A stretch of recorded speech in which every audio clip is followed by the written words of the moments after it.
Good morning, watch fans. This is Big Jim with the Big Wrist. I just saw an excellent thread on What You Seek about comparing watch sizes. So I know I have a wide variety here from 39 in my daily, this is my daily rotation watches, from 39 on up to about a 45 and a G-Shock. I have other watches that are in my legacy box that are smaller, but I don't wear them because they are legacy watches.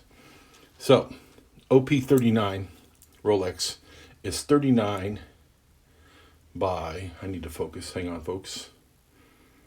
Where's the focus at? You gonna focus on me? What do you think? There it is. OP39 is 39 millimeters across diameter and 47 lug to lug. With that little bit longer than you would expect lug to lug, it makes it wear very nicely on my big, giant monster of a wrist. Why is this not focusing? There it is.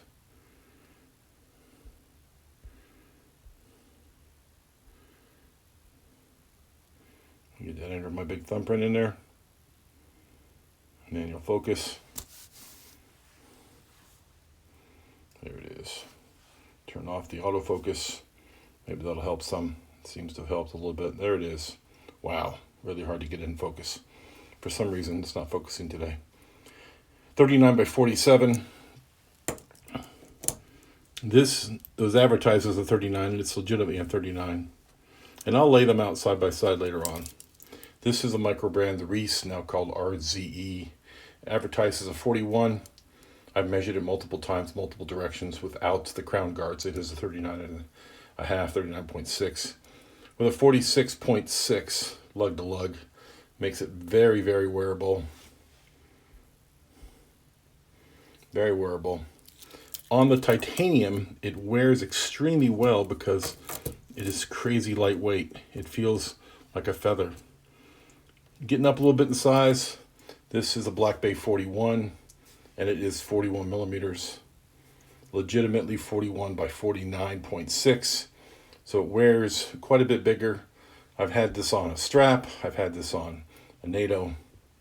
I've had this on quite a bit, and it wears great. These pins in the back, the pins are really hard to get out for some reason to take the strap off. But I have the Bergeron tool to get it off, and it's still really hard to get it off. So the back is scratched up to death because I had it off for a little bit. This is the Islander Pilot 42 by 47 and a half. The Pilot watch generally are always bigger than a regular watch. And 42 is about the smallest you're going to get in a Pilot watch. So I've seen 47s and 48s in Pilot watches, which are ridiculous. But this is a great watch and a great size. It's 42 by 47 and a half. So it wears very well. You noticed all the lug to lugs are really similar, within a millimeter or so of each other, through 39 up to 42. Very, very similar lug size. We jump up to 43.2, the Longines Conquest. Everyone seems to think this thing's a beast and is too big to wear, but they all agree it's gorgeous. Well, I'm here to tell you, this watch comes in 3 sizes. You can get it in 39, 41, and 43. And they all look exactly the same. The 43 has a 28,800 beats per hour. Everything else is 25.5. So, but at 43 by 53, it's a big watch. But again, big giant wrist. But if you had a smaller wrist, and most of you do, get the 39 or the 41. This, the Casio G-Shock in titanium. All right, classic Casio G-Shock size in titanium with the sapphire crystal, 43.4 by 49.7. The integrated bracelet means you're never going to take it off. So wears like a dream. Great bracelet, very comfortable. And because it's the G-Shock, it wears extremely well. Another G-Shock. This is the GA2100. This is the one that everyone loved last year to death. Couldn't get enough of. Comes in 4 or 5 colorways. And 45.2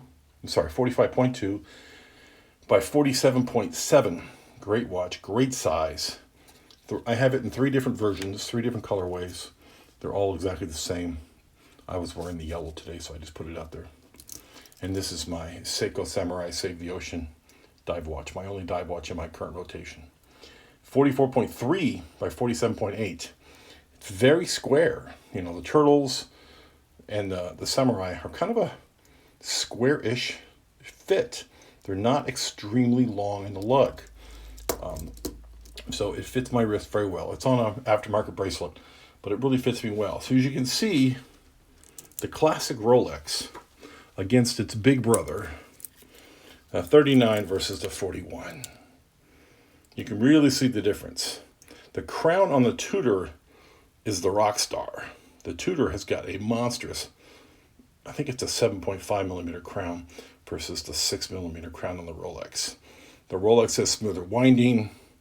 You know, it's got a better bracelet, but the Tudor is no slouch. Fantastic watch. Price difference is 3x. You know, this is $2,000 versus that's $6,000. Those are prices that I paid, not what they're worth. The Rolex is worth quite a bit more now because it's discontinued. And as you can see, the Samurai versus the G-Shock, you know, the weight difference is enormous, of course, steel versus plastic. But you can see, size-wise, they're extremely similar. Even though the G-Shock is bigger, the Seiko wears bigger. So, you know, size does matter. As any woman will tell you on Valentine's Day, size does matter. Ha! Anyways, that's a great comparison. My biggest daily wear. These are my 3 biggest daily wears. And the G-Shocks, they wear smaller. I'm telling you, they wear smaller. Don't be afraid of a G-Shock square.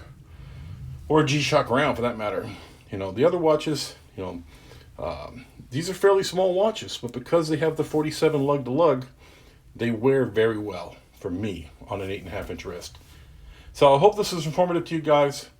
I want you to all have a great Valentine's Day, and I will catch you on the next one.